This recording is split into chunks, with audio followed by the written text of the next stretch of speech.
medición y revelación, y finalmente conceptos como moneda de cuenta y ejercicio que se han convertido simplemente en políticas contables, ¿sí? Y además hemos repasado algunos conceptos relacionados con inventarios, con activos fijos, qué sé yo, para que ustedes vean la forma en la cual se aplica esa norma. Sin embargo, hay una de sus compañeras, no estoy seguro de su nombre, que me ha hecho una pregunta respecto de la aplicación de uno de los párrafos que tiene la norma de contabilidad número 1 y que obviamente la tengo aquí para que podamos explicar de qué se trata, ¿sí? Obviamente, vean, nos hablan aquí de que, primero, al hablar, no habla del tema de inventarios, no hay el término inventarios, no hay el término existencias por ahí, sino hablan de que son bienes de intercambio ordinario o habitual, donde se establece que estos bienes deben valuarse, medirse, si quieren, a la fecha de preparación de los estados financieros o la fecha de balance, a su valor de costo, y si el valor de plaza, es decir, el valor de mercado es menor a esa fecha, deben reducirse ese valor, excepto variaciones de precio que sean accidentales o que no sean relevantes o sean de poco monto. Y obviamente nos dan ciertos criterios para determinar el costo, donde obviamente está la diferenciación inclusive de lo que son los inventarios cuando se tratan de productos de reventa, que hablan de explotaciones comerciales, y productos que son o surgen de un proceso productivo que nos hablan de lo que son las explotaciones industriales. El parrafito que su compañera está ahí, no me acuerdo cómo se llama. Sí, licenciado, aquí ¿Giovanna? estoy. Giovanna. Ok, Giovanna. Sí, sí, Que Giovanna quería sí, licenciado. que le pueda dar un criterio, es este que está aquí abajo, ¿sí? Donde a Sí, nivel de los está inventarios nos dice, viendo. debe crearse una previsión en épocas de balance por la pérdida que pudiera, vean, que pudiera, no la conocemos, ¿sí? Que pudiera ocurrir en la venta de mercaderías cuando se ha comprometido una operación sin tener inclusive la existencia de la mercadería, ni siquiera haber contratado la compra y habiendo alzas en los precios de plaza. A ver, una condición particular que tenemos que tomar en cuenta es, yo puedo contabilizar algo que no existe, es más, algo que ni siquiera conozco. Y vean, ese es un hecho que cuando estudiemos las normas internacionales, ustedes se van a dar cuenta que estas cosas ya no se permiten hoy en día, pero que en realidad este conceptito que está aquí inclusive contradice la definición que nosotros conocemos de un activo, porque cuando hablamos de un activo nos dicen es un recurso que existe a hoy.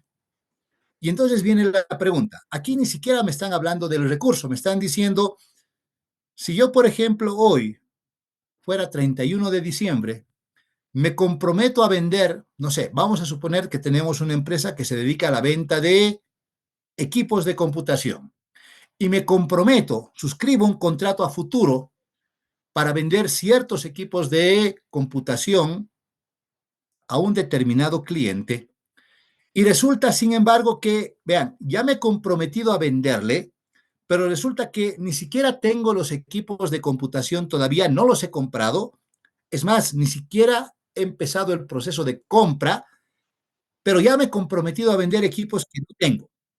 Y sin embargo, por la coyuntura particular de la economía, el rato que estamos en un proceso de hiperinflación, esa variación en los precios puede ser tan significativa que aparece la condición de decirnos, ¿qué pasaría si usted hoy se está comprometiendo a vender, no sé, este equipo de computación que tiene en 10,000 bolivianos y resulta que hoy puede ser que en el mercado estos equipos cuesten, por decirles, 7,000, por lo tanto, tengo un margen interesante de 3,000 bolivianos para ganar, pero ya me doy dando cuenta que estos equipos van subiendo todos los días y por la hiperinflación puede ser que el rato que los compre de aquí a 6 meses y hasta que le entregue al cliente, ya no me cuesten 10,000, puede que me cuesten más de los 10,000 que yo me he comprometido a vender.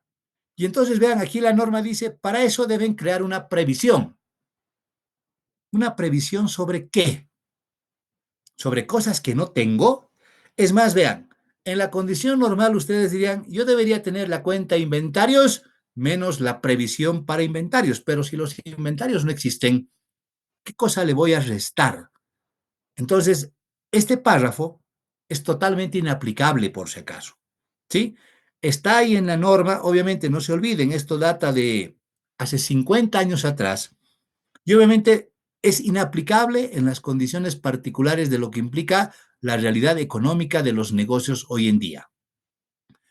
Sin embargo, por la pregunta que hizo Giovanna, es importante que yo les aclare eso, porque por ahí alguien pudiera leer y decirme, esto más bien es contradictorio a lo que establecen las normas.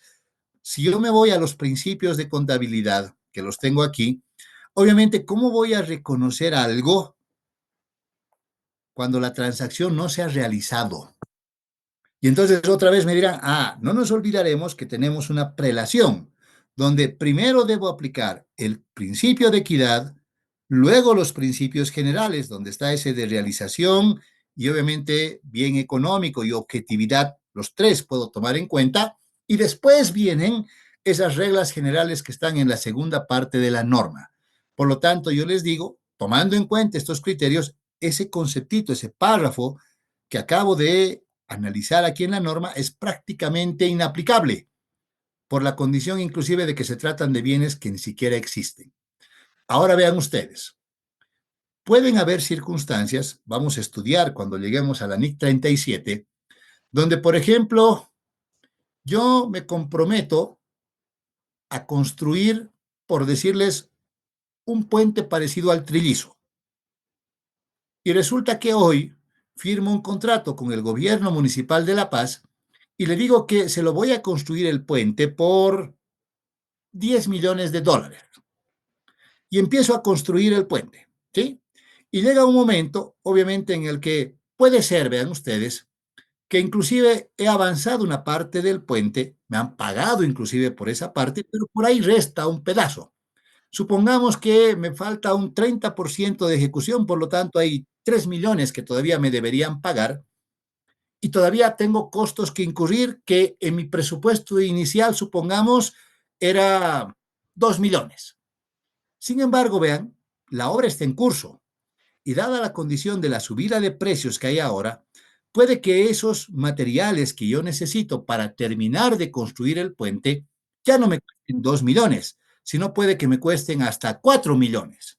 Y entonces entra la condición de que para percibir un ingreso de 3 millones que falta, yo tengo que erogar 4 millones. Ese tipo de contratos, ¿sí? Pueden existir en la vida real. Y nos dicen, ese tipo de contratos se llegan a denominar como contratos onerosos. ¿Por qué es un contrato oneroso? Porque la realidad de un negocio es que uno hace un contrato o realiza una venta para tener un beneficio, no para generar una pérdida.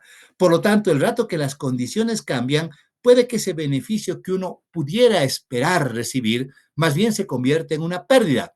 Por lo tanto, la naturaleza del contrato es inversa y aparece eso que se llama como un contrato oneroso. Cuando aparece ese contrato oneroso, la norma dice, no es que voy a contabilizar una previsión para algo, más bien voy a contabilizar una provisión, un pasivo, por el monto que implique ese contrato oneroso. Entonces, esos detallitos los vamos a ver mejor cuando lleguemos a, en este caso dirán ustedes, la NIC 37, pero en esencia este parrafito que tiene la norma aquí es como que me está llevando a eso, a la condición de que yo me estoy comprometiendo, si quieren, a vender en 10,000 un computador, cuando por ahí yo conozco que en el mercado ese computador está subiendo tanto de precio que al rato que tenga que comprarlo, resulta que voy a comprarlo en 11,000.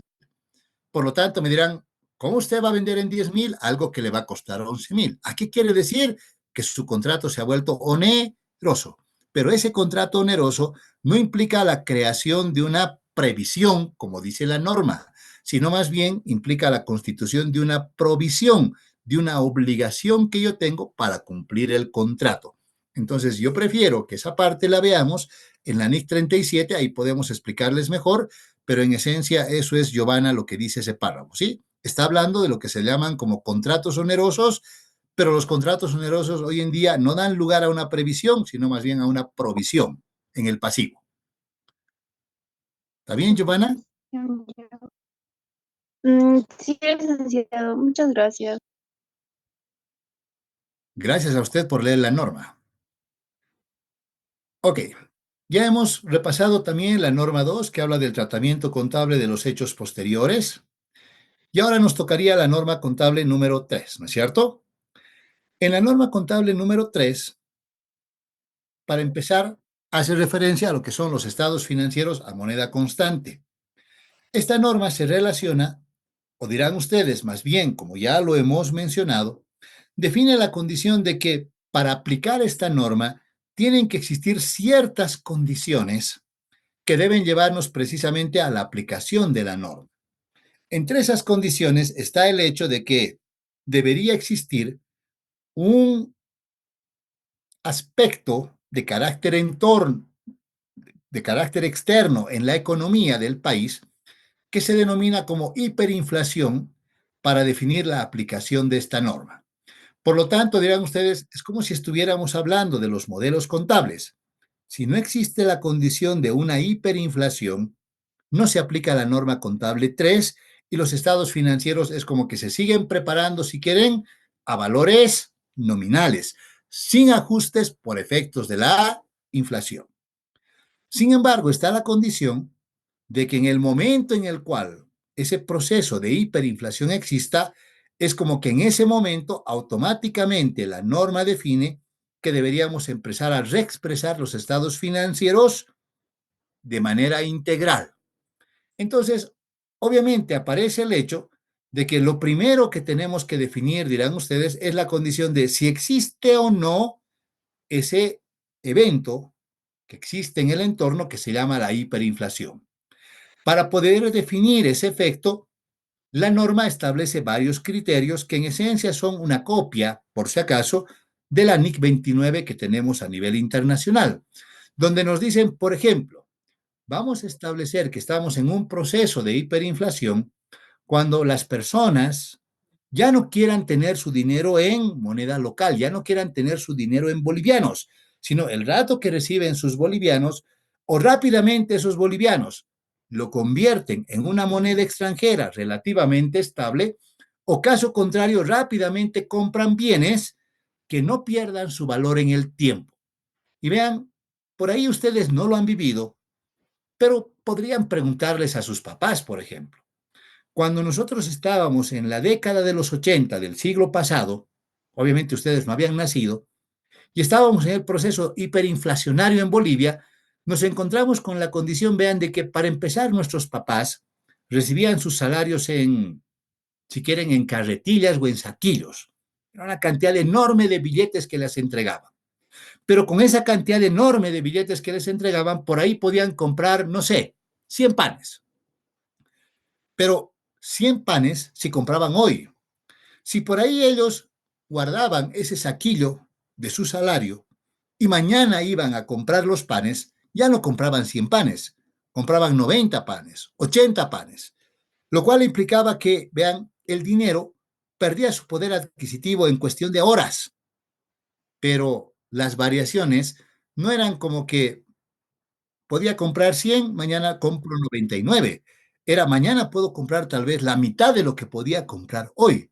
Entonces las personas recibían su salario y no querían tener su salario, no querían manejar los billetes. Rápidamente iban al mercado, compraban lo que encontraban, que además había una escasez increíble de productos por la especulación, compraban lo que encontraban y si por ahí alguien podía, inclusive compraba dolarcitos para tratar de mantener el poder adquisitivo de su sueldito que había recibido en un determinado momento del tiempo. Entonces, vean, ese es un factor, dirán ustedes, que nos da la pauta de que existe la inflación. Otro factor es que las tasas de interés, por ejemplo, están indexadas o incorporan dentro de ellas el concepto de la inflación. Cuando ustedes hoy van al sistema financiero a obtener un préstamo, los bancos les van a ofrecer tasas que van del 5, el 6, el 7, el 10%, y uno dice, no es muy caro el costo financiero de obtener un préstamo.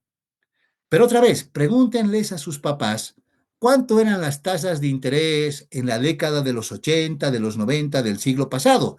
Y sus papás les van a decir, la tasa de interés era de un 25, de un 30%. ¿Qué significaba eso? Que dentro del 30% que el banco cobraba, por decirles, de una tasa de interés en un, no sé, en un préstamo de consumo, el 30% implicaba tal vez el mismo 10% que el banco hoy espera de rendimiento de su préstamo, pero además incorporaba un 20% que era la inflación que ellos esperaban iba a ocurrir en ese periodo y que obviamente al momento de recibir el pago ellos decían, no basta con que gane el 10%, tengo que recibir el 10% que voy a ganar, pero más un 20% que es la recuperación de lo que implica la inflación en la pérdida del poder adquisitivo de la moneda que yo estoy prestando en este momento.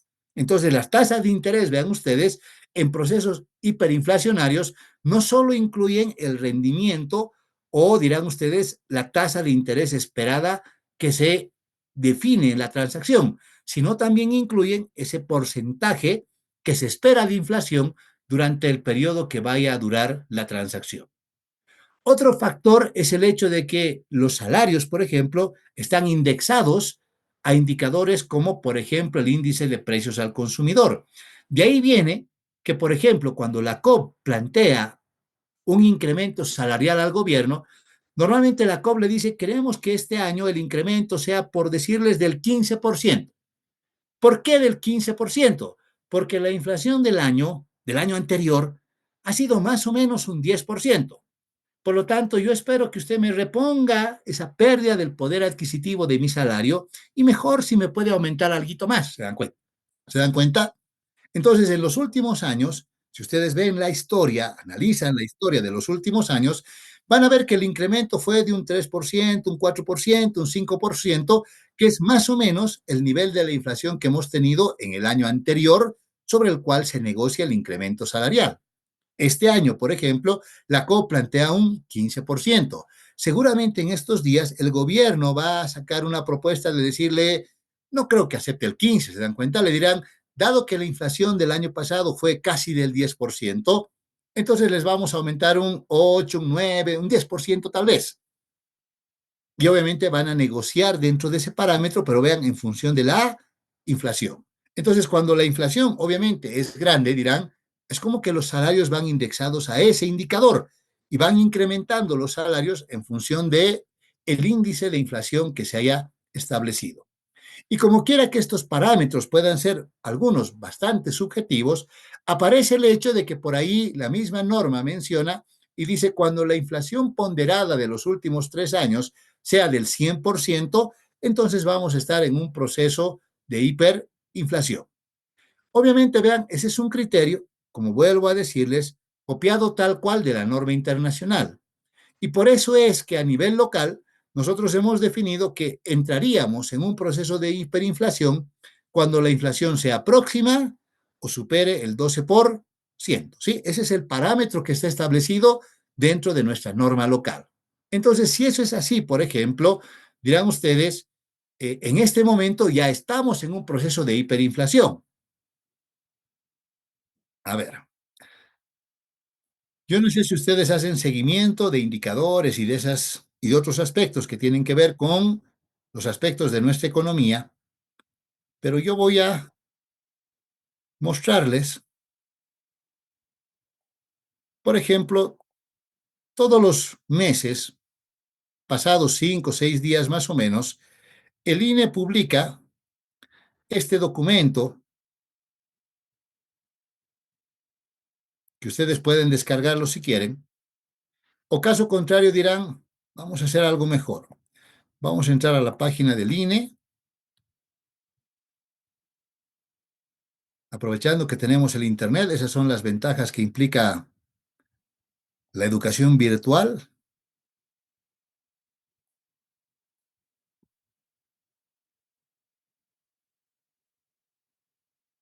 Y entonces dirán, aquí podemos ver estadísticas económicas, el índice de precios, y aquí van a ver el comportamiento del índice de precios al consumidor. Entonces, si ustedes se paran ahora aquí en el mes de marzo, van a ver primero que este que está pintadito en verde dice la inflación del mes alcanzó al 1.71%. El que lo ven en color naranjita es la inflación acumulada, en este caso del 1 de enero al 31 de marzo. La inflación acumulada del año que llegó al 5%. Y la inflación acumulada de los últimos 12 meses, es decir, del 1 de abril del 2024 al 31 de marzo del 2025, es este celestito que tienen aquí, que ya llegó al 14.63%. Por lo tanto, dirían, de acuerdo con este indicador, que es el de inflación en nuestro país, ya estaríamos en un proceso de hiperinflación. Pregunta, ¿una empresa ya puede empezar a hacer su ajuste por inflación automáticamente con solo saber este indicador? No, licenciado. Todavía tendría que esperar algún pronunciamiento del CETENAC o algo así. Muy bien. Entonces, como dice su compañera, de acuerdo a lo que establece la norma, para realizar el proceso o de aplicar el ajuste o de suspender el ajuste, no es una decisión personal ni de cada empresa. Necesariamente tienen que esperar el pronunciamiento del Consejo Técnico. Ahora vean, ¿por qué? Ustedes pueden cuestionar y decirme, usted que es parte del Consejo Técnico, ¿por qué el Consejo Técnico todavía no dice nada? Porque obviamente no es el único indicador que tenemos que tomar en cuenta, ¿sí? Dirán ustedes, como la norma establece varios parámetros, son todos los parámetros que hay que ir evaluando y obviamente este ya está dentro de ese rango de haber superado el 12%. Pero ahora la condición es, ¿esta tendencia será que va a ser estable a lo largo del tiempo?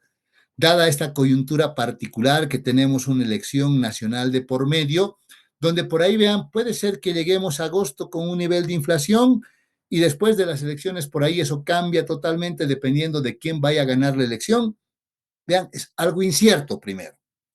Y por el otro lado aparece la condición de decir, ok, vamos a suponer que ya hemos superado ese 12% y deberíamos realizar el ajuste. Por lo tanto, en ese momento, dirán ustedes, es como que vamos a volver a la norma y en la norma vamos a ver que existen partidas que pueden estar algunas expuestas a la inflación, como el dinero, por ejemplo, otras que por ahí no están expuestas a la inflación, dirán ustedes, como por ejemplo un activo fijo o un inventario, porque son rubros no monetarios, ¿no es cierto? Y otras que por ahí van a estar parcialmente expuestas a la inflación.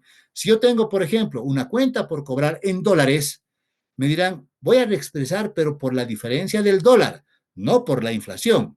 Y entonces puede ser que al reexpresar por dólares no refleje ese 14%, refleje más o refleje menos, porque puede ser que ese 14% refleje la inflación, como puede que no. Entonces también hay partidas que están parcialmente expuestas a la inflación.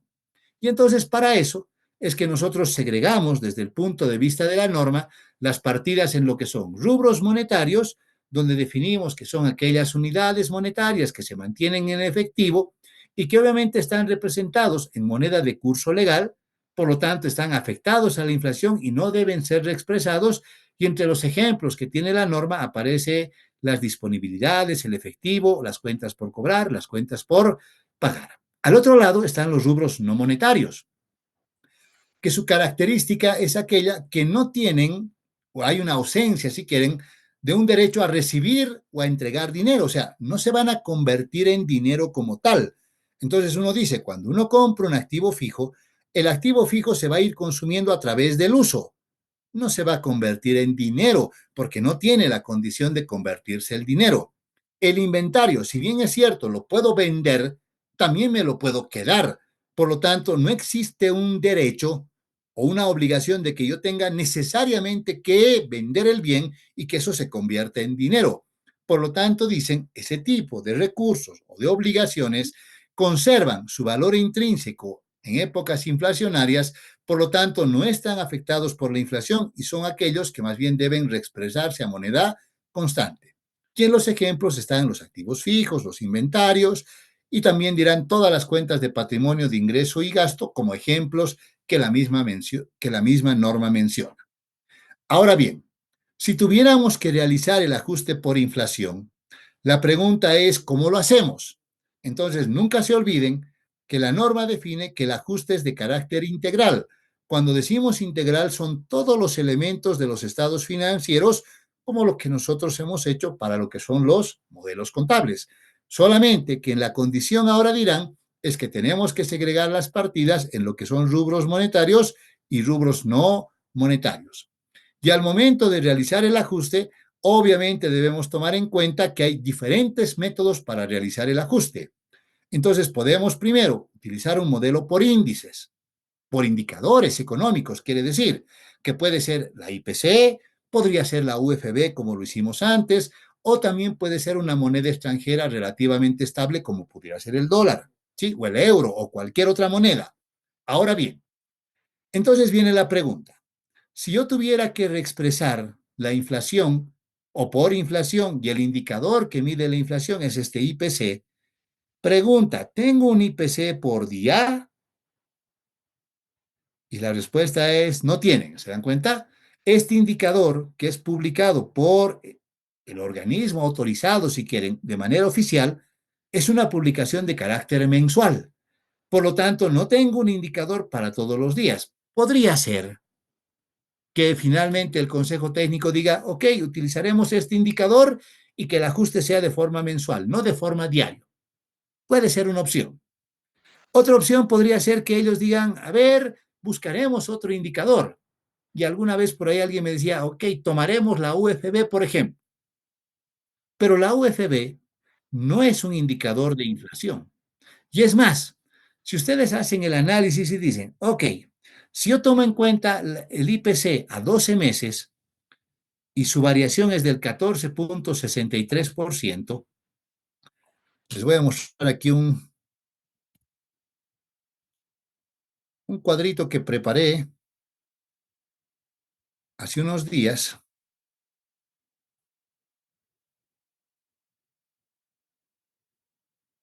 sobre eso, ¿sí? Entonces veamos. Si, por ejemplo, la inflación, de acuerdo con ese cuadrito que acabamos de ver, es del 14.63%, y nosotros, por ejemplo, dijéramos, debido a que este no lo publican todos los días, ¿por qué no tomamos la UFB, por ejemplo? Condición primero, ¿la UFB mide la inflación? La respuesta es no. Es un indicador, vean, no es histórico, es proyectado más bien. Entonces, uno de los factores que afectan la determinación de la OFP es la inflación, pero en esencia no mide la inflación. Entonces, si nosotros calculásemos la variación de la UFB en los mismos 12 meses, donde la inflación es del 14,63%, entonces tomo la UFB del 31 de marzo del 2024, que era de 2.48, y la UFB del 31 de marzo, pero del 2025, que es 2.64, y resulta que su variación es de 0.16, que sobre la base, sobre el importe del año base, representa una variación del 6.47%. Entonces ahora viene la pregunta. Si yo tomara la UFB para reexpresar, estaría reexpresando un 6.47% cuando la inflación es más del doble, 14.63%. ¿Valdrá la pena tomar la UFB para reexpresar cuando no va a reflejar lo que realmente es la inflación en el país? ¿Se dan cuenta? Posiblemente no vale la pena. Y entonces todas esas consideraciones son las que evalúa el Consejo Técnico antes de pronunciarse, y seguramente si la tendencia sigue siendo la misma, dirán ustedes, de mantener estos niveles de inflación como lo tenemos aquí, donde todo aparentemente está creciendo y a nivel acelerado, lo cual implica que hay un incremento de los precios y el incremento se vuelve sostenible en el tiempo, en unos cuantos meses más seguramente llegaremos realmente a un proceso de hiperinflación, y si es así, pues seguramente vamos a tener que definir bajo qué parámetro vamos a realizar la reexpresión, tomando en cuenta este método, dirán ustedes, que define la posibilidad de utilizar un método por índices. ¿Por índices qué quiere decir? Que todas las partidas se van a reexpresar en función de el indicador que el Consejo Técnico defina, que en esencia es el IPC, que en Bolivia mide la inflación como único indicador que se publica de forma periódica y oficial además. Ahora bien, dirán, podemos utilizar un otro método, que podría ser el de valores corrientes. donde en los valores corrientes, como yo les decía, implica la utilización de valores de mercado para activos y para pasivos. Sin embargo, dirán, y para el patrimonio, necesariamente tendríamos que tomar en cuenta un índice. Para activos y pasivos, obviamente utilizaríamos valores corrientes, ¿sí? Y entonces, si aplicamos por índices, por ejemplo, la norma dice, van a utilizar una contracuenta que se llama el resultado por efecto de la inflación. ¿Por qué? Porque solo van a ajustar en función de inflación. En cambio, si toman valores corrientes, vean, en algunos casos van a tomar la inflación, como el caso de las cuentas de patrimonio, pero para lo que son activos y pasivos van a tomar valores de mercado. Por lo tanto, en algunos casos van a ajustar por la inflación y en otros por tenencia. Entonces la cuenta en ese caso se llama ajuste por inflación y tenencia de bienes. O podemos tomar un método que combina los anteriores, que se llaman valores corrientes ajustados, donde nos da la opción que la empresa defina que para algunas partidas va a utilizar valores corrientes y para otras valores históricos ajustados por inflación. Y a eso se llama el método de valores corrientes. Por lo tanto, dirán, ahí también vamos a tener un resultado por inflación y uno por tenencia. Que vean, según la norma, aparentemente sería difícil para nosotros identificar esos dos resultados y por eso lo junta todo en una sola cuenta y se llama la cuenta ajuste por inflación y tenencia de bienes. Entonces, ahora viene la condición de que si llegáramos a ese momento de aplicación de la norma, las empresas primero tienen que tomar una política. Una política es tomar una decisión. ¿Cuál método van a utilizar? ¿Por índices, por valores corrientes o por valores corrientes actualizados? Si ustedes van a los modelos contables, dirán, por índices es el modelo E, valores corrientes es el F, y valores corrientes, o perdón, este es el G, y valores corrientes ajustados es el F. Cualquiera de los tres pueden tomar y ya saben la metodología que deben aplicar. Sin embargo, ahora vean ustedes que las normas, no recuerdo exactamente qué párrafo es, creo que es el párrafo 7 de la norma, habla de lo que es el límite máximo del ajuste, donde define que si bien es cierto, vamos a utilizar estos métodos, los activos y los pasivos, más que todo los activos, dirán ustedes, jamás deben superar este que se denomina como el límite del ajuste. Y el límite del ajuste dice que está formado por el valor del costo o el valor de mercado, el que fuera el menor. Por lo tanto, el valor de costo, ¿qué viene a ser? Viene a ser el valor de costo a moneda constante, es decir, el valor de costo reexpresado por inflación. Y el valor de mercado está formado por su valor recuperable, donde el valor recuperable puede ser o el valor neto de realización, ¿se acuerdan? Valor neto de realización es el precio estimado de venta menos costos necesarios para poder vender un activo, o el valor de utilización económica. Y el valor de utilización económica es el valor, es el importe que yo podría recibir por la utilización continua del activo a lo largo de su vida útil. Por lo tanto, es los valores que voy a ir obteniendo en el tiempo traídos al momento presente utilizando una tasa de descuento y por lo tanto este valor de utilización económica conceptualmente no es otra cosa que el valor presente en matemática financiera, dirán ustedes, de los flujos futuros traídos al valor o al momento presente para determinar precisamente la aplicación o la determinación del valor. Entonces, como yo les mostraba, en un determinado momento, esta condición nos lleva, dirán ustedes, a que ya no estoy aplicando los modelos contables puros, porque no es que si yo elijo valores de mercado, por ejemplo, voy a subir los valores al valor de mercado o voy a bajar al valor de mercado según se cotice en el mercado. La condición es, hay un límite para el ajuste. Por lo tanto, ese límite del ajuste define que yo no puedo ir para arriba. Sí puedo ir para abajo, sin problema, pero para arriba no. Entonces, para arriba hay este límite del ajuste donde está la condición de que se aplique ese concepto, donde en esencia las normas son prudentes. ¿Qué significa? Que las pérdidas se reconocen cuando se conocen o se contabilizan cuando se conocen. En cambio, los ingresos o las ganancias solo se contabilizan cuando se realizan. Por lo tanto, contabilizaría la ganancia en el inventario, en el activo fijo, lo que fuera, cuando los venda, pero no puedo contabilizarlo de forma previa. Entonces, no es que se aplican modelos contables puros, se parecen a los modelos contables, pero los requerimientos específicos de la norma obviamente nos llevan a la condición de que hay aspectos particulares que debemos tomar en cuenta en todo lo que implica la aplicación de las normas como tal. Ahora bien, voy a ir a un grafiquito que se los mostré hace algunas clases para que un poquito repasemos qué implica en esencia la aplicación de esta norma en los conceptos que ustedes tienen ahora. Entonces dirán, aquí nosotros tenemos, o podemos tener si quieren, una línea de comportamiento en el tiempo de las operaciones, donde obviamente está la condición de que, por un lado, podemos tomar en cuenta los importes monetarios, por el otro lado, podemos tomar el tiempo. Y entonces voy a partir de la condición particular de decirles, a ver, ¿qué pasaría si nosotros, por ejemplo, vamos a suponer que estamos en el momento cero, el momento cero está aquí, es hoy si quieren, y en el momento cero nos encontramos con una situación particular en la cual vamos a definir que compramos un recurso cualquiera, no sé, en 7.000 bolivianos, ¿sí? Entonces compramos en 7.000 bolivianos hoy si quieren, y por lo tanto me dirían, a ver, vamos a suponer que estoy comprando un equipo de computación.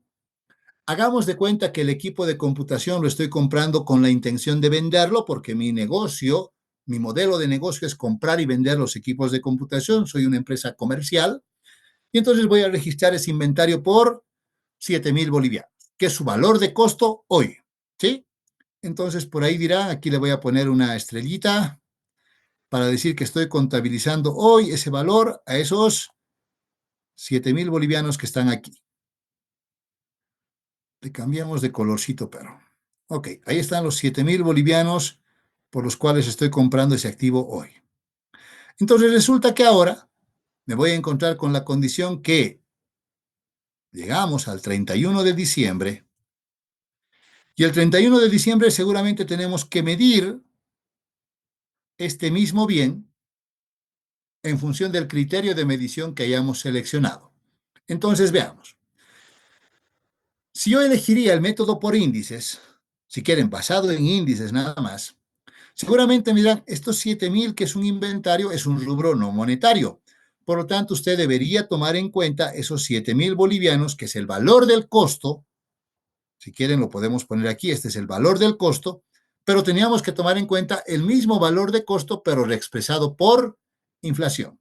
Entonces, hagamos de cuenta que por ahí nos encontramos con la situación de que la inflación durante el periodo es igual, ¿cuál es? Es igual al 10%, ¿sí? Caramba, la inflación es igual al 10%. Por lo tanto, ¿cuál sería el valor de ese activo de costos expresado por inflación al 31 de diciembre, que es la fecha de preparación de los estados financieros? ¿Cuál sería su valor?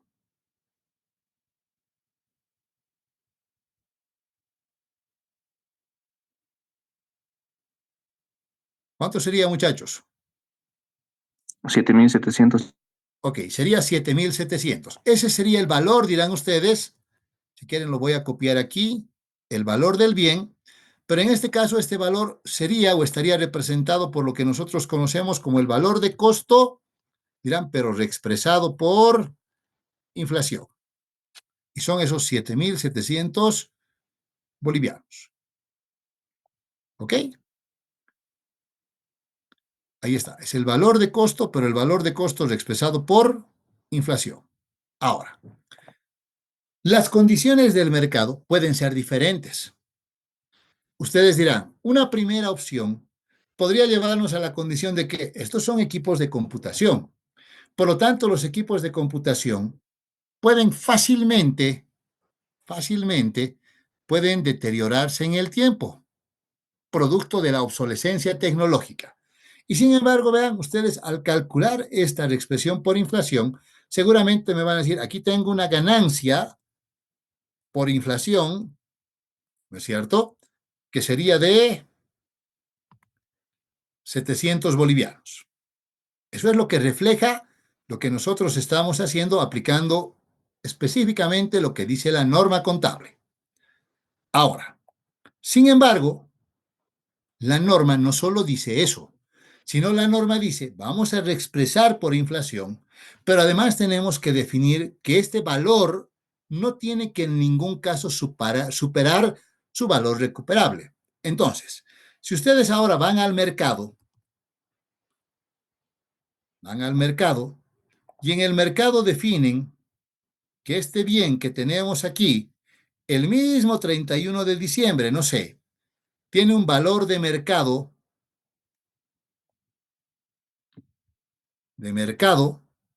de bolivianos, no sé, 8.500. Entonces la pregunta sería, ¿yo puedo subir hasta 8.500 y contabilizar esa ganancia adicional que existe? Y la norma me va a decir que no. ¿Por qué no? Porque yo tengo que tomar el valor de costo reexpresado por inflación o el valor de mercado, el que sea el menor. Por lo tanto, en ese caso, yo me tendría que quedar con este, que va a ser el valor de costo reexpresado por inflación, porque es el menor. Pero ahora dirán, ¿y qué pasaría si el escenario es el inverso? Si en vez de tener un valor de mercado que sea mayor, por ahí tenemos uno que es menor. Y por ahí resulta que en las condiciones y dada la naturaleza de ese equipo, que puede rápidamente volverse obsoleto por el avance tecnológico, resulta que ahora ese equipo en el mercado solo vale 6.000 bolivianos. Entonces ahora viene la pregunta. ¿Yo debería reconocer esa pérdida que tengo por tener el bien o ya no? La ganancia, no. La pérdida,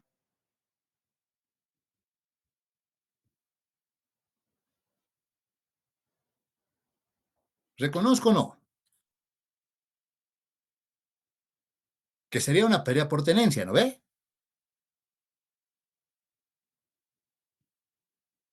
¿La reconozco o no la reconozco? Mm, Sí, sí, sí habría que reconocerlo, Sí, ¿no licenciado. es cierto? Ahora vean, si esto se tratara, por ejemplo, de activos fijos, es lo mismo en los inventarios, pero hagan de cuenta de activos fijos. Cuando ustedes han aprendido contabilidad básica, sus profesores normalmente les dicen, aquí tenemos el valor de costo y reexpresado por inflación, llegamos al costo histórico reexpresado por inflación. Y es como que están aplicando la primera parte de la norma. ¿Y alguna vez han aplicado la otra parte de la norma que habla del límite del ajuste? Nunca, ¿no? No, licenciado. Entonces, ¿qué quiere decir? Vean, que así como ustedes han aprendido a aplicar media norma nomás, la realidad en las empresas es que las empresas terminan haciendo exactamente lo mismo. Eso que aprendemos en la universidad, que en esencia no está mal, pero se quedó a medias, es lo que luego las empresas replican cuando van afuera. Y uno dice, ¿y por qué la empresa se olvida de este valor de mercado? ¿Por qué no considera ese valor de mercado? Porque obviamente está la condición de que ese valor de mercado, que en esencia es el valor recuperable del activo, implica que en algún caso yo tenga que además hacer un esfuerzo adicional, primero de determinar en qué valor lo puedo vender, para lo cual tengo que desarrollar un modelo que me permita establecer en qué precio más o menos puedo venderlo y cuánto necesito para poder venderlo. Eso ya es un modelito, por más sencillo que sea. Vean, en el caso sencillo yo les decía, ¿cuánto puedo venderlo? Es el precio estimado de venta, relativamente fácil. ¿Cuánto necesito para poder venderlo? Yo les decía, para vender algo tengo que ir hasta lo justo, ida y vuelta.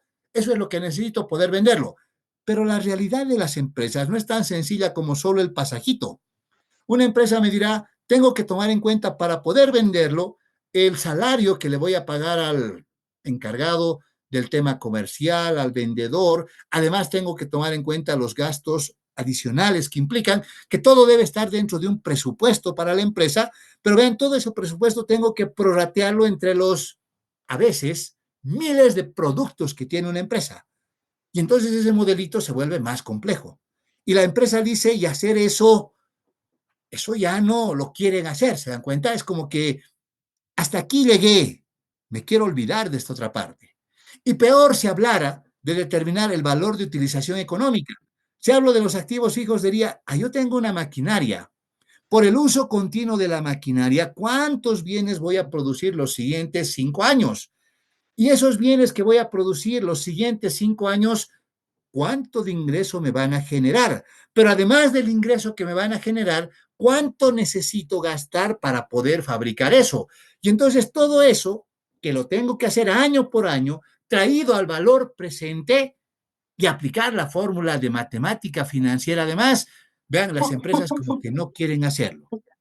Y entonces es como que en la realidad, yo les diría, nunca hemos aplicado bien la norma contable. No ahora, no hace 5 años. Estoy hablándoles de nunca, desde el año 1986 que salió la norma, donde en esencia, voy a silenciar a Josué, creo que su mamá le está pidiendo que haga algo. Y sin embargo, dirán ustedes, desde que salió la norma en 1986, nunca hemos aplicado la norma de manera completa, porque nos hemos olvidado este párrafo que habla del límite del ajuste, que en esencia define que la reexpresión no es mecánica. ¿Esto por qué lo hacemos? Porque esto hoy en día ni siquiera se hace de forma manual, está dentro del sistema que tiene una empresa, donde uno solo carga datos y el sistema automáticamente calcula todas las reexpresiones.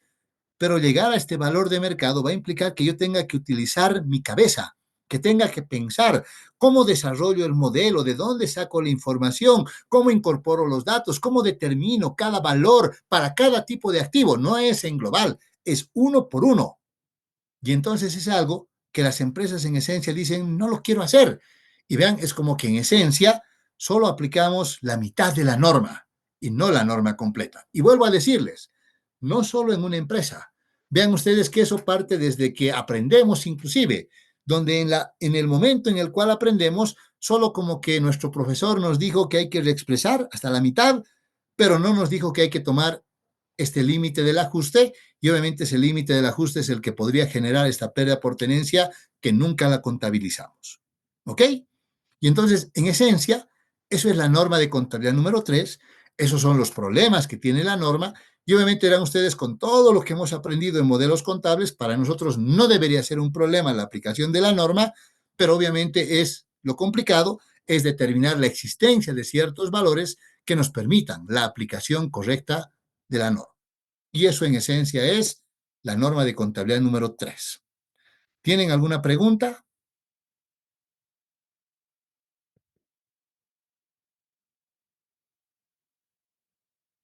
Nada, porque están tan callados hoy día.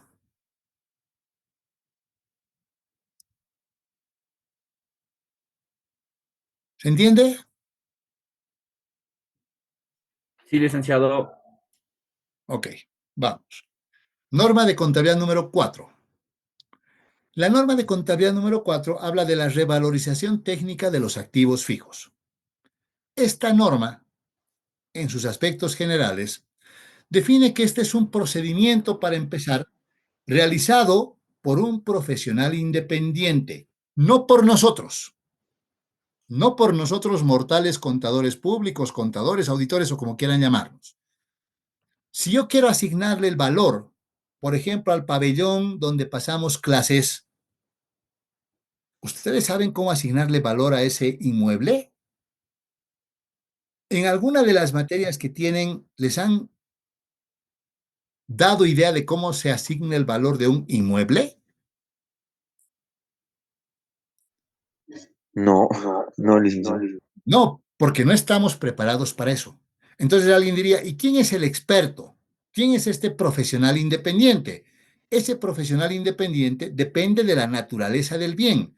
Por ejemplo, si yo hablo de un bien inmueble, que puede ser un terreno, puede ser una construcción, una casa, un edificio, lo que fuera, dirán, el experto es el arquitecto, el ingeniero civil, que ellos sí pueden determinar el valor de un bien. Seguramente vean, un arquitecto me dirá, a ver, para determinar el valor de su pabellón, vamos a tomar en cuenta, por ejemplo, cuál es el tamaño que tiene el pabellón para definir primero cuál es el terreno construido. Además del terreno construido, hay que determinar cuál es la extensión de la construcción, o sea, cuál es el volumen de la construcción, ¿no? Porque no es en lineal. Dirán ustedes, eso es lineal, pero tiene una elevación. Por lo tanto, ya no es lineal. Por lo tanto, hay otro valor diferente. Luego, seguramente ese experto dirá, y para construir esto han utilizado ladrillo, y el valor del ladrillo, vean, el valor del ladrillo en el mercado es de tanto, y por lo tanto, el valor del metro construido de su pabellón es este. Pero dirán, pero no es pues el pabellón solamente ladrillos, ¿no ve? Las instalaciones eléctricas, el techo, el tinglado, no sé cuántas cosas tendrá el pabellón. ¿Y cómo determino? Yo eso no sé. El arquitecto sí. El ingeniero civil seguramente tienen sus tablas, tienen sus parámetros, qué sé yo, sobre los cuales pueden definir cuál es el valor de la construcción hoy en las condiciones que se encuentra la construcción hoy, porque no es nueva. Obviamente, vean, ellos pueden saber, dirán, determinar cuánto es el valor del ladrillo hoy, pero dirán, pero el ladrillo que tengo ahí no es pues nuevito, es un ladrillo de hace 60 años atrás. Entonces, ¿cuál es el valor de ese ladrillo? Yo no tengo ni idea. Ese señor seguramente sabe cómo hacerlo. Por eso la norma, vean, habla de que el procedimiento de la revalorización es un procedimiento realizado por un profesional independiente. Ahora me dirán, si yo tengo en una empresa maquinarias, las maquinarias seguramente el experto es el ingeniero industrial o el ingeniero de máquinas. Si tengo equipos de computación, pues habrá que llamar al informático o al ingeniero de sistemas. Y así vean, hay que buscar un experto para cada tipo de bien que ustedes quieran revalorizar. Y formalmente ese procedimiento realizado por el perito tiene que ser aprobado otra vez por la máxima instancia, que puede ser el directorio o el órgano ejecutivo, que puede ser o la junta de accionistas o asamblea de socias en una empresa para su posterior incorporación contable. Hasta aquí es todo, dirán ustedes, responsabilidad del perito y de los responsables ejecutivos que tiene una empresa. La norma, sin embargo, define la necesidad de un tratamiento contable para la incorporación de ese informe, repito, no preparado por nosotros, preparado por el profesional independiente. ¿Y por qué aparece la condición de también incorporar un informe para el tratamiento contable? Porque seguramente nos vamos a encontrar con la circunstancia en la cual, dirán ustedes, vamos a tener, por un lado, el valor contable de un bien y por el otro seguramente el valor revalorizado del bien. Y obviamente dirán, entre el valor contable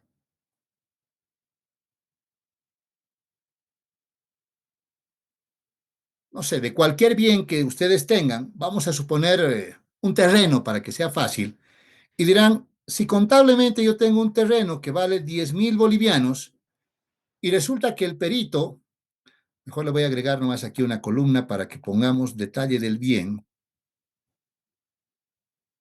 A ver,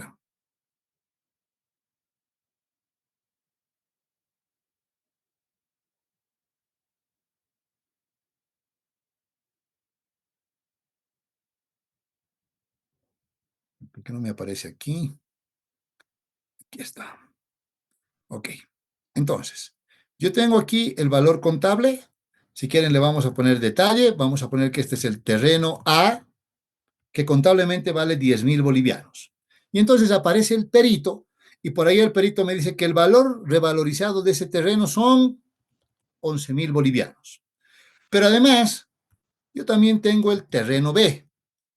Y resulta que el terreno B contablemente tiene un valor de, supongamos, 20,000 bolivianos. Y ahora viene el perito y me dice que ese terreno solamente cuesta hoy 18,000 bolivianos.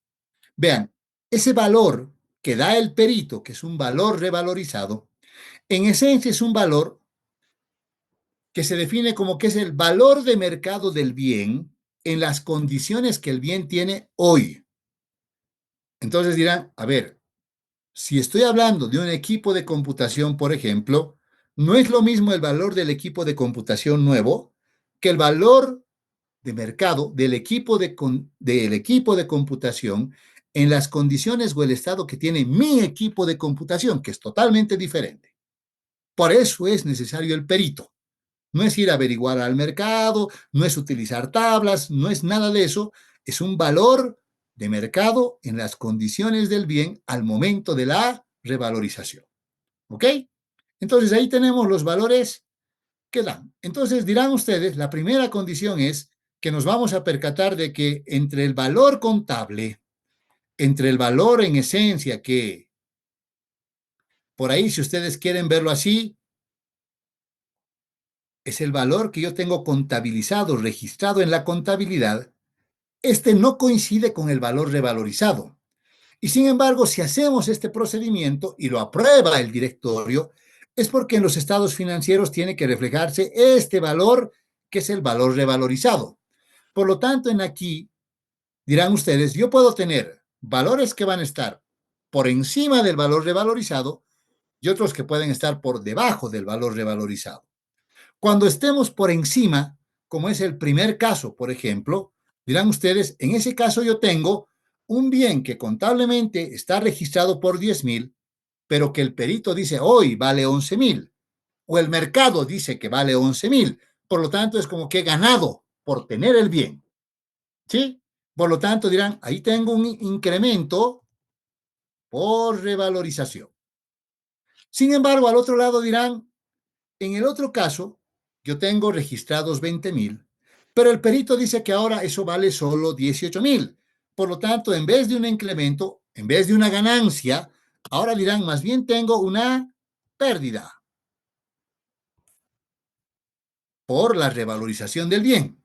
Por lo tanto, está la condición de que como consecuencia de este procedimiento, yo puedo tener en algunos casos o ganancias o en otros casos puedo tener pérdidas, como en este caso dirán una pérdida de 2,000 bolivianos. Ahora bien, la norma como tal, vean ustedes, define que vamos a tener un tratamiento contable diferenciado para los incrementos y para los decrementos. Entonces, la norma que establece, de acuerdo con lo que define la norma, nos dice, los incrementos por revalorización deben llevarse a una cuenta patrimonial que se llama reserva por revalúos técnicos. Es decir, esta ganancia va a ir directamente al patrimonio. ¿Por qué? Porque es una ganancia no realizada. Es el concepto del capital físico, ¿se dan cuenta? Es una ganancia, pero como no está realizada, va a ir directamente al patrimonio. En cambio, cuando tengamos un decremento, el decremento va a ir directamente al resultado porque es una pérdida por tenencia. Por lo tanto, esa pérdida va a ir a la cuenta ajuste por inflación y tenencia de bienes. Ok, perfecto. Entonces dirán ustedes, yo tengo aquí, para empezar, algunos que tienen ganancia, otros que tienen pérdida. Pregunta para ustedes. Yo para registrar esto, ¿puedo contabilizar por el valor neto?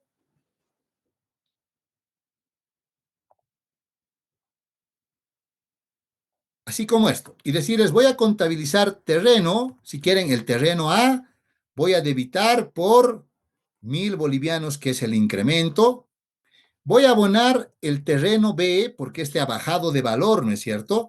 Por lo tanto, voy a abonar este terreno por 2,000 bolivianos, y la diferencia neta, en este caso, como neto es una pérdida, entonces la pérdida neta lo voy a llevar a la cuenta, como dice la norma, ajuste por inflación y tenencia de bienes,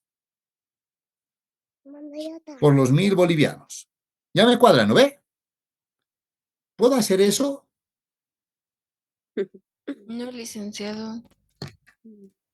No. No, porque como leyó la norma, te dice que como hay un incremento, se tiene que apropiar una cuenta patrimonial y como hay una pérdida de 2,000, eso correspondería a una cuenta de resultado que sería el AITB. Entonces, al netear estaría como que diciendo que toda esa diferencia se apropiaría al AITB, pero no es así cuando la norma nos dice que tenemos que utilizar dos cuentitas diferentes. Ok. Entonces, la norma, como dice su compañera, en ninguna parte dice que yo debo netear. Dice que los incrementos van por un lado y los decrementos van por el otro. Por lo tanto, contablemente yo tuviera que contabilizar el incremento. Primero, dirán ustedes, en la cuenta reserva por revalúos técnicos por los 1.000 bolivianos, y luego tendría que contabilizar la pérdida, ¿no es cierto?, del otro bien o de los otros ítems, que en este caso representarían una pérdida de 2.000 bolivianos. Vean, la norma en ningún caso dice netén. Dice, por un lado van los incrementos, por el otro lado van los decrementos. No dice contabilicen por el monto neto. No dice que podemos compensar los incrementos o los decrementos o los incrementos que son ganancias con las pérdidas. Aquí mejor le pongamos incremento y decremento para que vean que obviamente el incremento es una ganancia y el decremento es una pérdida, ¿sí? Y entonces esa es la forma en la cual dirán tendríamos que contabilizar esto que refleja la condición de lo que es el revalúo técnico. Obviamente, a partir de que se revalúan los bienes, dirán, si este bien estuviera sujeto a depreciación, por ejemplo, es un terreno, no es el caso, pero si estuviera sujeto a depreciación, ¿sobre qué voy a depreciar? Dado que este valor ya no son los 10.000 que tenía antes, sino ahora son 11.000. Y el otro que antes tenía 20, ahora tiene 18. Voy a depreciar en función del nuevo valor que tenga. Y además, dirán ustedes, en el caso del revalúo, además, ese perito no solo me tiene que dar este valor revalorizado, sino también me tiene que dar cuál es la vida útil estimada que le resta al bien desde el momento del revalúo y hasta que termine su vida útil. Por lo tanto, voy a depreciar tomando en cuenta el nuevo valor, pero además dirán en cuenta también tomando en cuenta la nueva vida útil, que ya no van a ser lo que dice la ley o lo que yo haya tomado antes, sino es la vida útil que haya definido el informe preparado por el perito. Y obviamente dirán, y al otro lado está, obviamente, esta cuenta de ajuste por inflación se cerrará cada año como parte del resultado del periodo, y la cuenta de reserva por revalúos técnicos es una cuenta de carácter patrimonial, dice la norma, que la puedo mantener en el patrimonio, pero también la empresa la puede utilizar o para absorber pérdidas o para aumentar el capital. Esta no es distribuible, jamás es distribuible. Por eso es como que es una ganancia, pero al no ser realizada, va directamente al patrimonio, vean, restringida. No se olviden, este concepto de reservado, si quieren, es porque no lo puedo disponer.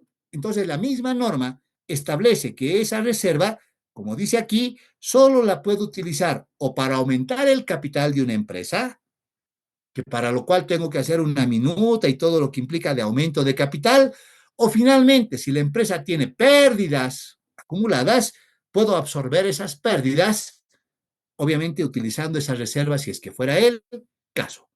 Eso es el tratamiento de la revalorización técnica de los activos fijos. Ahora vean, muchas veces nosotros pensamos que en la norma internacional, en este caso en la NIC 16, hay algo que es parecido. Y yo les diría sí y no. O sea, también habla del revalúo técnico, pero la condición, vean, es que cuando hablamos de la norma local, este es un procedimiento excepcional. Para empezar, solamente como historia, acuérdense que esta norma data del año 1986, cuando Bolivia estaba saliendo del proceso de hiperinflación, y que, dirán ustedes, esta norma en realidad nace como resultado de una disposición legal, que la pueden buscar, es el Decreto Supremo 21424 de ese entonces, que definía que todas las empresas de forma obligatoria deben revalorizar sus activos para regularizar el valor de sus bienes que se había visto distorsionado significativamente por la inflación que habíamos atravesado los últimos años en el país. Pero vean, eso que parecía una intención de decir, queremos que las empresas regularicen y los valores de sus activos sean los de hoy, tenía una intención por detrás, oculta, de carácter tributario. Y era la condición de que en ese momento del tiempo, estoy hablando de 1985-86, en Bolivia se pagaba el impuesto a la renta presunta de las empresas, el IRPE. No había el IUE, se pagaba el IRPE. Y el IRPE era un porcentaje que se calculaba sobre el patrimonio de una empresa. Era el 3% del patrimonio de la empresa. Entonces, si yo revalorizo los activos, Y dado que hemos atravesado procesos de hiperinflación, lo más probable es que las empresas cuando incorporaron sus activos, sus valores hayan sido pequeños y después de la inflación sus valores sean así de enormes y por lo tanto para que paguen su impuesto, que me va a llegar a mí como Estado, yo prefiero que tomen estos valores porque así el impuesto que van a pagar es mayor. Esa fue la intencionalidad, pero vean, con un carácter excepcional. No era que lo iban a hacer todos los años, sino en carácter excepcional, obviamente obligatorio, en ese año 86 para que todas las empresas regularicen implícitamente el valor de sus activos y si quieren paguen bien su impuesto. Obviamente, vean, la norma toma esa condición de un procedimiento excepcional. Por lo tanto, dirán, una empresa pudiera realizar un revalúo en algún momento del tiempo. No está obligada a hacerlo. No es un criterio obligatorio hacerlo. Por otro lado, el rato que una empresa decida revalorizar, no puede decir voy a revalorizar solo algunos bienes y otros no. Se supone que tengo que aplicar de manera uniforme. Por lo menos uniforme dirán es aplicar el mismo criterio para todos los bienes que sean de una naturaleza similar. Entonces, si yo tengo un listado de 10,000 activos, tengo que revalorizar los 10,000 o por lo menos aquellos que correspondan a una misma categoría, todos los terrenos, todos los edificios, toda la maquinaria. No puedo decir unos terrenitos, los de La Paz, no, porque no han aumentado mucho de valor y no me conviene. Los de Santa Cruz sí, porque han aumentado de valor y hay que... No, son todos, todos o todos los bienes, o por lo menos todos aquellos que correspondan a una misma categoría. Pero vean, en un momento del tiempo, de carácter excepcional. Obviamente, esa condición llevó a que en la década de los 90 y tal vez los primeros años de este siglo, muchas empresas han utilizado esta norma para por ahí revalorizar sus activos con alguna condición particular o alguna intencionalidad particular. Por ejemplo, en el caso del sistema financiero en la década de los 90, los bancos y las compañías de seguro recurrían al revalúo. ¿Para qué? Porque normalmente decían, vamos a revalorizar y por lo tanto vamos a aumentar el valor del activo. Y al aumentar el valor del activo va a aumentar el valor del patrimonio. ¿Y por qué necesitamos aumentar el valor del patrimonio? Porque hay una regla relacionada con el indicador de solvencia que nos pide la ASFI o la APS que nosotros tenemos que cumplir. Y obviamente, si no cumplimos eso, tenemos que hacer un aumento obligatorio de capital. Por lo tanto, si revalorizamos nuestros activos, ya no hacemos eso. Y obviamente solamente revalorizamos los activos. ¿Se dan cuenta? Se ha vuelto una práctica viciosa en el sistema financiero de nuestro país. Al extremo que en un determinado momento, la ex superintendencia de empresa, o perdón, la ex superintendencia de bancos dijo, los bancos solo pueden realizar revalúos y nosotros de forma previa autorizamos el revalúo. ¿Por qué? Porque están utilizando eso para cubrir sus indicadores de solvencia que necesitan. Pero no es porque el banco realmente sea solvente, sino que están utilizando una herramienta, un artificio contable para demostrar que así es. Y entonces, para evitar esa manipulación, ¿se dan cuenta? La ex superintendencia de bancos dice, solo cuando yo autorice pueden revalorizar y si no, no pueden hacerlo. ¿Sí? Ahora vean, en el tiempo aparece la condición, por culpa nuestra también, por supuesto, donde seguramente se van a encontrar con que en las empresas van a aparecer un montón de bienes, dirán ustedes, a una fecha, no sé, por ahí, vean, estamos hablando del detallito, ¿sí? Por ahí tengo el equipo de computación, no sé, este que tengo, Lenovo, no sé qué características tiene, y resulta que ya lo he utilizado, tal vez porque así lo define la norma tributaria durante 4 años, y resulta que ahora su valor en libros ya es de 1. Y así como este tengo, no sé, tengo la impresora, Epson, y no sé qué código tiene, igual tiene ya un valor de 1. Y así vean, en el listado de activos fijos de las empresas aparecen un montón de ítems con el valor de 1. Y entonces aparecen por ahí algunos imaginativos, lamentablemente profesionales también como nosotros, que les dicen, pero estos no son los valores correctos. ¿Por qué no? Porque obviamente este equipo de computación que usted lo tiene y lo sigue utilizando, todavía tiene una vida económica. Y no puede ser que un bien que lo esté utilizando por ese principio de bien económico lo presente por el valor de uno. Es un error. Ah, entonces, ¿qué hago? Dice la empresa ese rato. Y vean, el mismo profesional le dice, usted puede revalorizar los bienes para que venga un perito y se les asigne un nuevo valor. La primera pregunta es, ¿voy a revalorizar solo estos dos equipos que tienen valor de uno, cuando mi listado de equipos de computación pueden ser 100 bienes?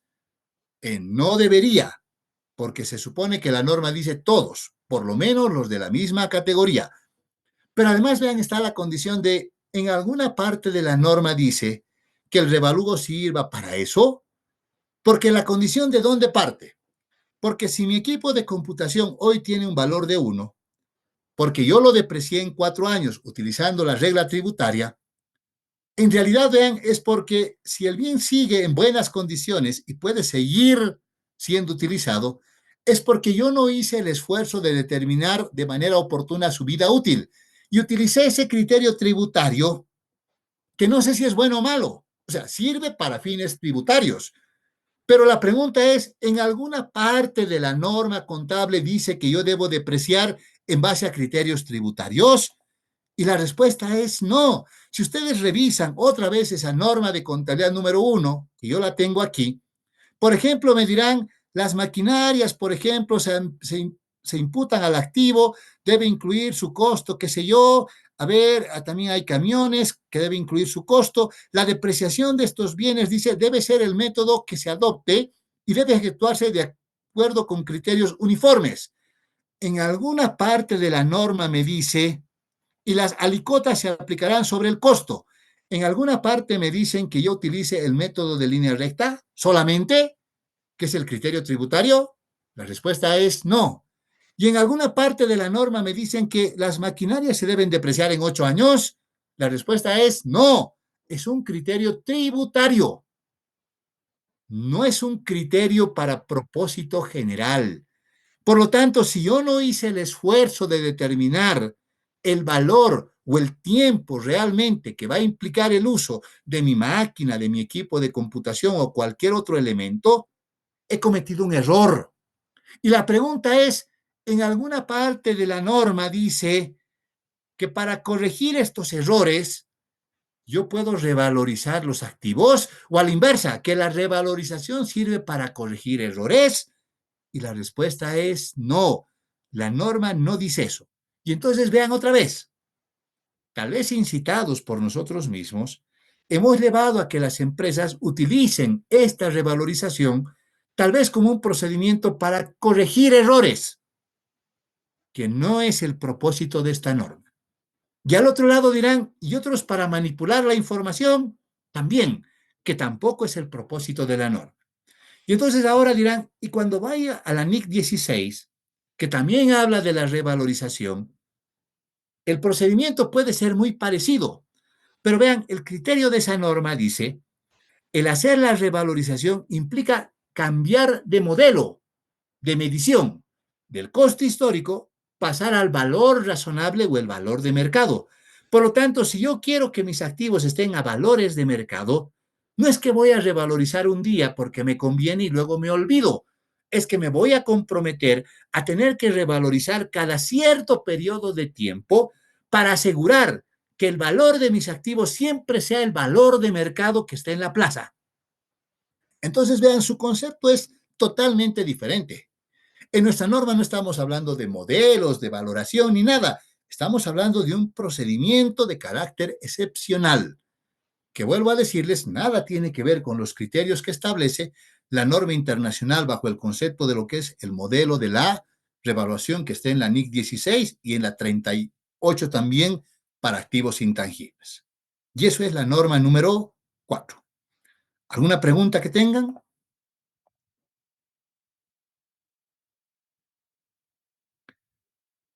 Nada. Vamos a la norma número 5. La norma número 5 es una norma bastante especial. Yo les diría bastante importante primero, porque está la condición de que cuando yo hablo de lo que son los principios de la contabilidad para la industria minera, vean ustedes que esta norma nace de un estudio que fue primero solicitado por la Comibol a una empresa canadiense para que estudie específicamente cuáles son las condiciones de la industria minera en nuestro país. Y entonces esa comisión vino y estudió y definió que las particularidades que tiene la industria minera en Bolivia, que es particular. No hay otro país, excepto Chile, que más o menos la producción sea más o menos la misma bajo tierra. En el resto de partes del mundo, la producción minera es sobre la tierra, nunca es por dentro. Entonces, obviamente, está la condición de que nos dicen, va a haber una etapa que se llama de prospección, de búsqueda de los minerales, otra en la cual cuando ya se encuentra el mineral, se adquiere la mina, luego se desarrolla, se explota la mina, se explora primero, luego se desarrolla. Una vez que se desarrolla la mina, se empieza la explotación, la extracción del mineral, hasta que ya no hay nada y empieza la etapa de abandono de la mina. Entonces, vean, todos esos conceptos específicamente relacionados con la operatoria de la minería son considerados dentro de la norma contable para definir su tratamiento contable, donde nos dicen todos los costos de prospección, que en esencia implica la búsqueda del mineral, que puede que encontremos, como puede que no, se reconocen como un gasto. ¿Por qué? Porque puede que sea satisfactorio como no, es incierto. Por lo tanto, todo va al gasto. Pero el rato que hemos encontrado una beta, y al encontrar una beta podemos identificar que existe una cantidad de reservas de mineral que vamos a poder extraer, y la empresa define que esa cantidad de mineral, esas reservas son suficientes como para iniciar un proceso de explotación. Entonces se adquiere, se explora y se desarrolla la mina, y todos esos costos que se incurren se llevan como un activo, se capitalizan.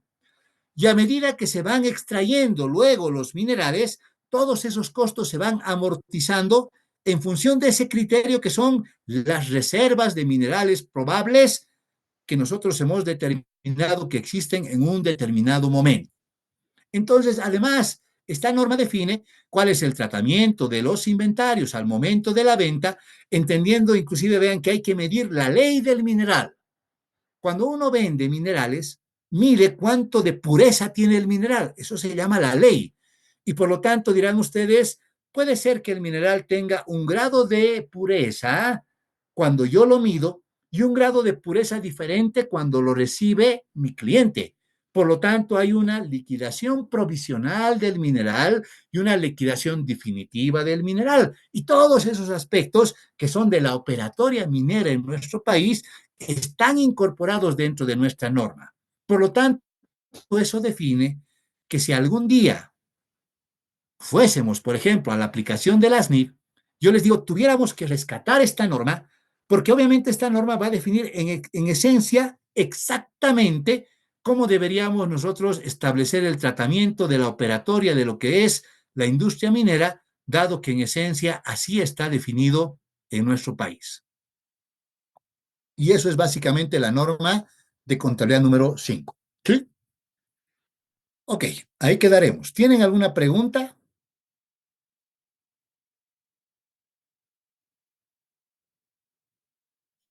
No, ¿Nada? Lice. Ok, nos vemos entonces el día lunes. Esperemos que los problemas sociales se solucionen y podamos pasar nuestras clasecitas en el monoblog, porque si no, no los veo y la verdad no sé si, ni siquiera si me están prestando atención. Entonces tengan un buen resto del día, cuídense mucho y nos vemos el día Licenciado, lunes. licenciado, ¿Sí? buenos días. Una consultita. ¿Va a subir las diapositivas que ha presentado hoy día en la clase No, o no? Ahí. nunca más les voy a Gracias. dar una diapositiva, porque tienen que leer la norma. Esto es una ayuda para explicarles nada más. Lo importante es que ustedes lean la norma. Listo, muchas gracias, licenciado. Que estén bien.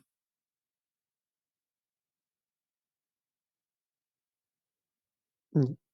Hasta luego, licenciado. Hasta luego, Hasta luego, chicos. licenciado. Hasta luego, Hasta luego, que licenciado. estén Hasta bien. luego, licenciado. Gracias por la clase. Hasta Hasta luego. luego,